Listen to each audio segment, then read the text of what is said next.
You've seen the flashy, often ineffective tricks of dark psychology on YouTube. Now, it's time for the genuine 30 dark psychology tricks that are backed by science and actually deliver results. These tricks are highly manipulative. The strategies described are designed to influence others in subtle and potentially deceptive ways. While they can be effective, they should be used with extreme caution.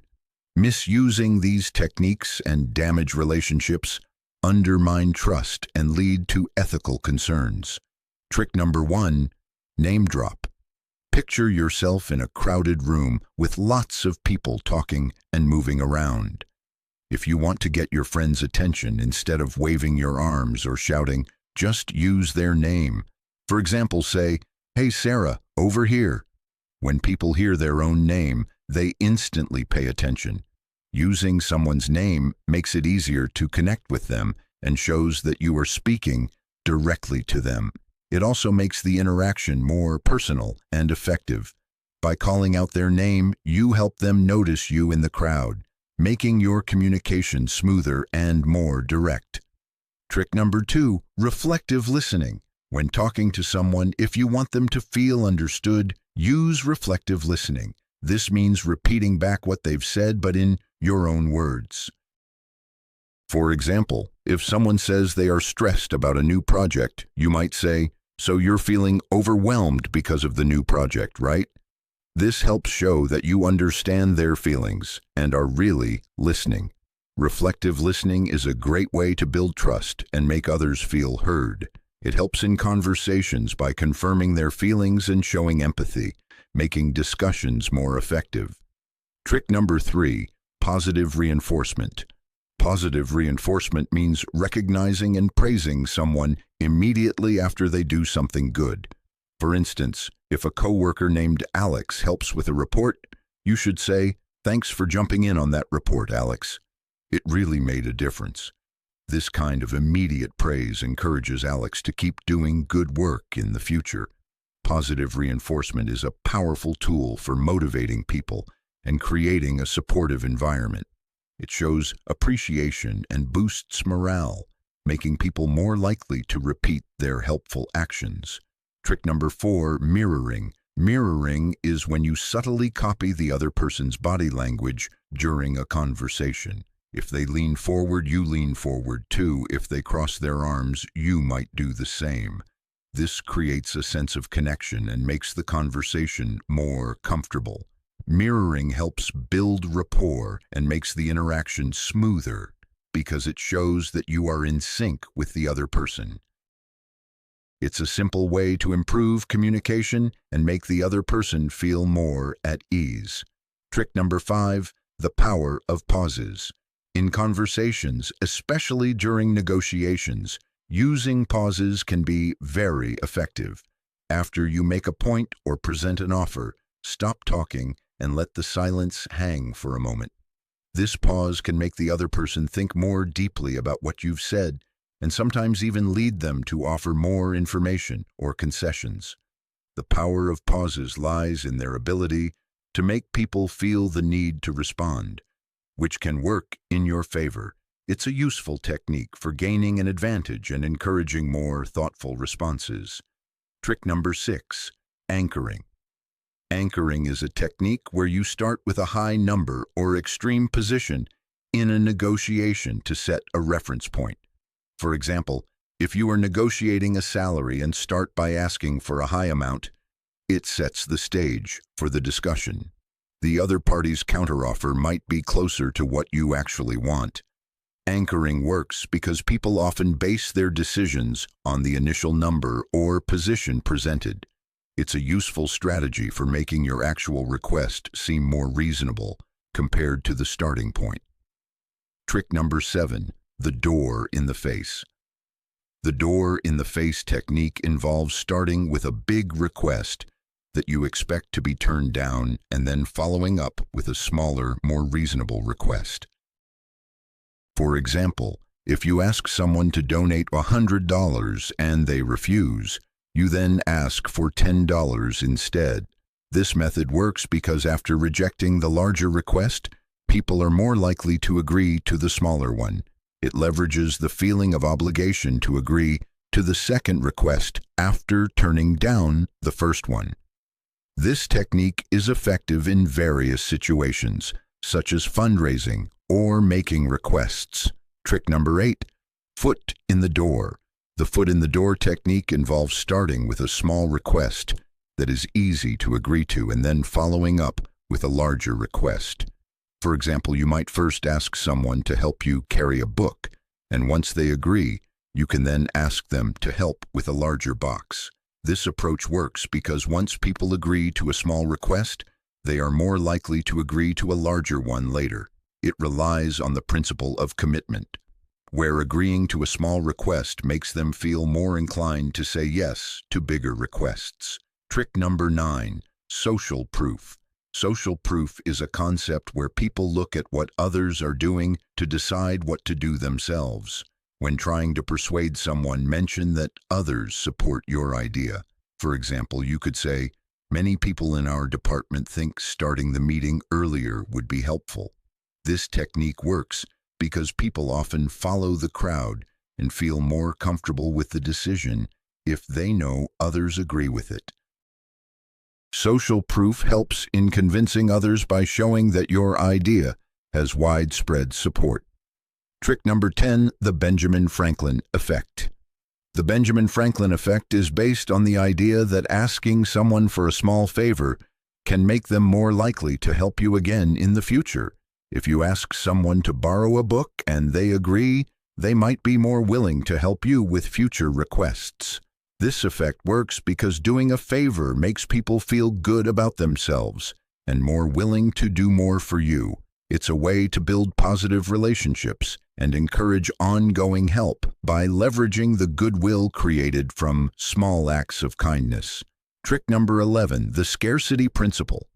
The scarcity principle involves highlighting the limited availability of something to increase its perceived value. For example, if you're selling tickets to an event, you might say, "These tickets are selling out fast. You should grab yours while they last."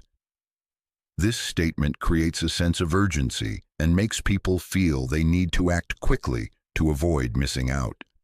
By emphasizing that something is in limited supply, you make it seem more valuable and desirable. This trick is effective in marketing and sales because it taps into the fear of missing out, encouraging people to make decisions faster and often with less deliberation. Trick number 12, emotional labeling. Emotional labeling is a technique used to identify and acknowledge the emotions of others, especially during a heated discussion. For instance, if someone appears upset, you might say, "You seem really frustrated right now." By naming their emotion, you show that you are paying attention and that you understand how they feel. This can help calm the situation because it demonstrates empathy and can diffuse tension. Emotional labeling helps in making people feel validated and heard, which often leads to more constructive conversations and resolutions. Trick number 13, the reciprocity norm. The reciprocity norm is based on the idea that when you give something small, like a compliment or a small gift, people feel a sense of obligation to return the favor. For example, if you give someone a piece of candy or a sincere compliment, they might be more inclined to help you out in return or do something nice for you. This social norm relies on the principle that people want to reciprocate kindness and maintain balance in their interactions. Using this trick can help build goodwill and strengthen relationships by encouraging mutual support and cooperation. Trick number 14, the Zeigarnik effect. The Zeigarnik effect is the tendency for people to remember unfinished tasks better than completed ones. To use this effect, you can leave something open-ended to keep others interested. For example, you might say, "I have a great idea for the project, but I'll tell you more about it tomorrow." This approach creates curiosity and keeps the other person thinking about what's to come. By not providing all the details at once, you maintain their attention and increase their anticipation for the follow-up information. Trick number 15, pacing and leading. Pacing and leading is a technique where you start by matching the other person's behavior or pace in a conversation and then gradually guide them to your desired topic or tone. For example, if someone is speaking slowly and thoughtfully, you start by mirroring their pace and then slowly shift to a faster or different rhythm as you guide the conversation. This technique makes transitions feel more natural and helps in building rapport. By initially aligning with their behavior, you create a sense of connection and make it easier to lead the conversation in a direction you want. Trick number 17, the power of because. The power of because involves providing a reason when making a request to increase the likelihood of getting a positive response. For example, instead of just asking, "Can I go ahead of you in line?" you might say, "Can I go ahead of you in line because I'm really late for an appointment?" People are more likely to comply when they hear a reason, even if it's a simple one. The word because helps justify the request and makes it seem more reasonable, increasing the chances of getting what you want. Trick number 18, the Pygmalion effect. The Pygmalion effect refers to the idea that setting high expectations for others can lead them to perform better. If you believe in someone's potential and express this belief, they are more likely to meet or exceed those expectations. For instance, telling a team member, "I know you can handle this project excellently," can boost their confidence and drive them to achieve better results. By setting high standards and showing faith in their abilities, you encourage people to rise to the challenge and perform at their best. Trick number 19, reframing failure. Reframing failure involves changing the way you view and present mistakes or setbacks. Instead of focusing on the negative aspects, you frame them as opportunities for growth. For example, if someone makes a mistake, you might say, "This setback is actually a great chance to improve our approach and get even better results." By reframing failure in a positive light, you help people learn from their mistakes and stay motivated. This approach encourages a growth mindset and fosters resilience by viewing challenges as learning experiences rather than just failures. Trick number 20, the halo effect. The halo effect is the tendency for a positive impression of someone in one area to influence how you view them overall. For instance, if you highlight a person's positive trait early on, such as saying, "You have a great eye for detail," it can make others view them more favorably in other aspects as well. This positive first impression can shape how people perceive their overall abilities and character. By focusing on and praising a positive quality, you create a favorable impression that can enhance how others see and respond to the person. Trick number 21, time constraints. Setting time constraints can be a powerful way to prompt quicker decisions.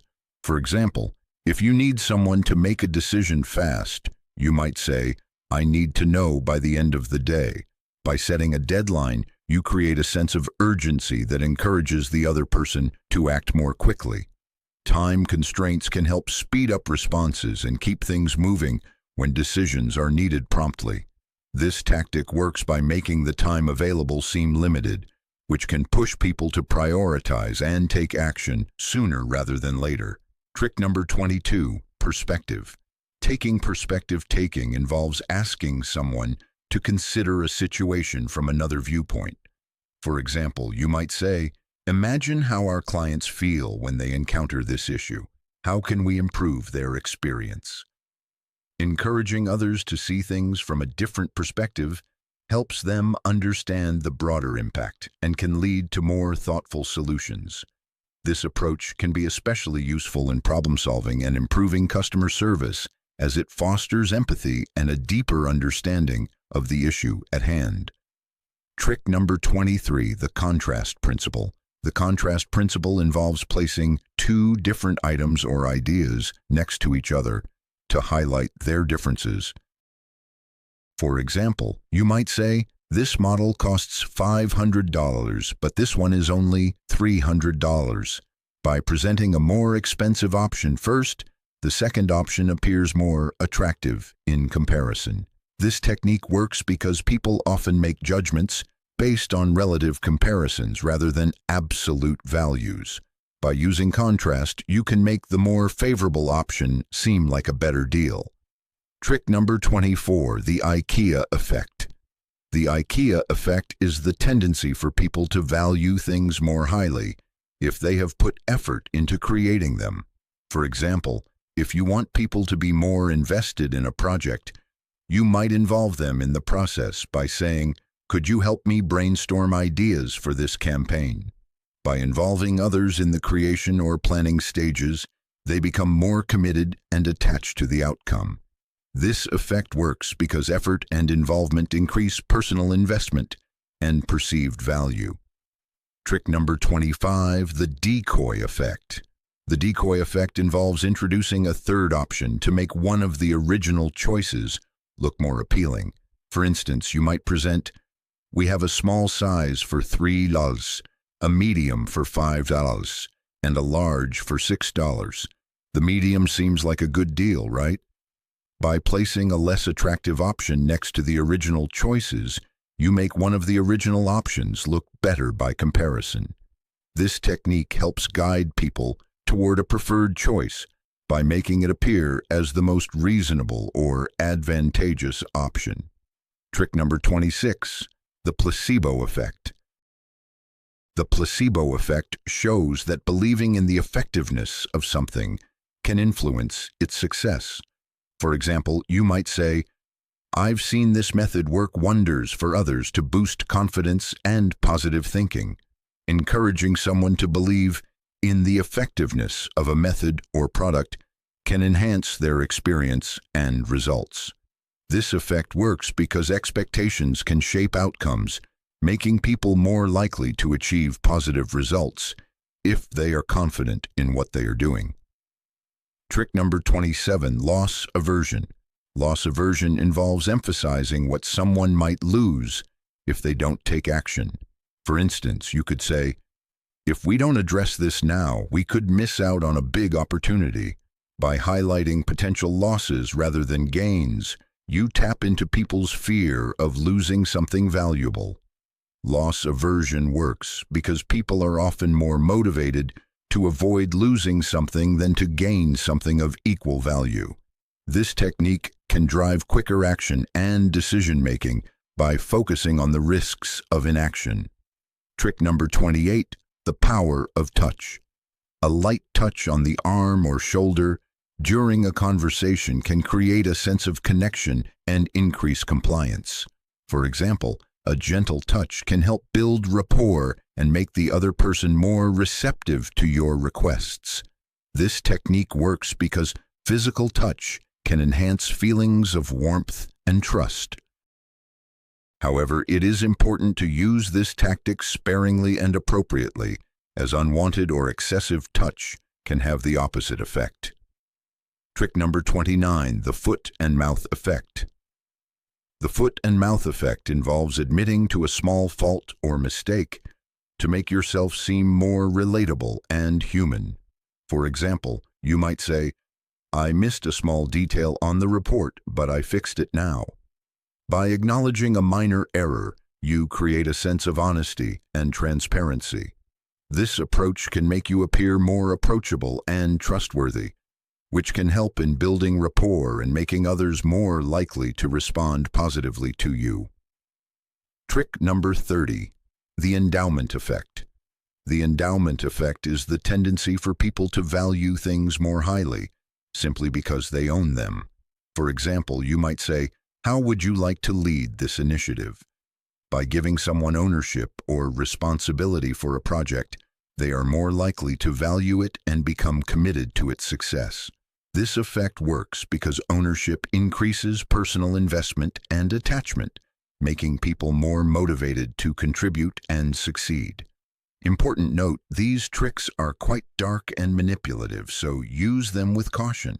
If you're curious about even more intense tactics, you might be tempted to check out my other video, The Power of Playing Dumb. However, it's pretty extreme and might be removed soon. Thanks for watching.